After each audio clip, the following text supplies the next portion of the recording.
वैसा प्रालो ख़बर सिलसिले ज़रिए ख़बर शेयर कंदासीं प्राले मां। प्रालो में जशन आज़ादीअ जे ख़ुशीअ में हिकु शानदार महफ़िल मौसीक़ी प्रोग्राम मुंतक़िल कयो वियो, जंहिंमें शहरी सियासी समाजी अॻुवाणनि ऐं मोज़िज़ महिमाननि वॾे अंग में शिरकत कई।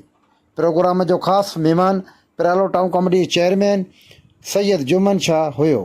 महफ़िल दौरान सिंध जे फ़नकारनि पंहिंजे फ़न जो मुज़ाहिरो कंदे ख़ूबसूरत गीत पेश कया, जंहिं ते प्रोग्राम में मौजूदु माण्हू झूमी उथिया। महफ़िल जो माहौल जशन आज़ादीअ वारे रंग में रंगिजी वियो।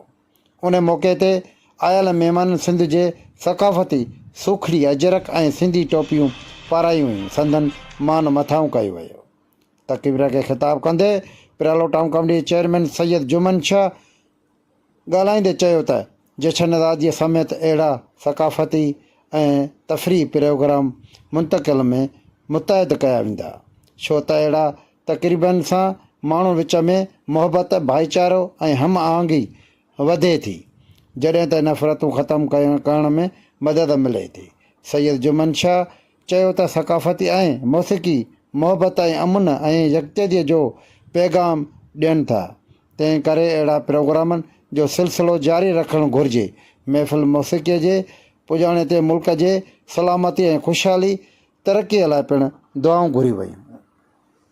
वॉइस ऑफ प्रालो यूट्यूब चैनल ऐं वॉइस ऑफ प्रालो पेज खे लाइक करणु शेयर करणु न विसारींदा। ताज़ा तरीन ख़बरूं अव्हां ताईं पहुचाइण जे लाइ वॉइस ऑफ प्रालो यूट्यूब चैनल ऐं वॉइस ऑफ प्रालो पेज खे लाइक करणु शेयर करणु अव्हां जी दोस्त जी वॾी महिरबानी थींदी।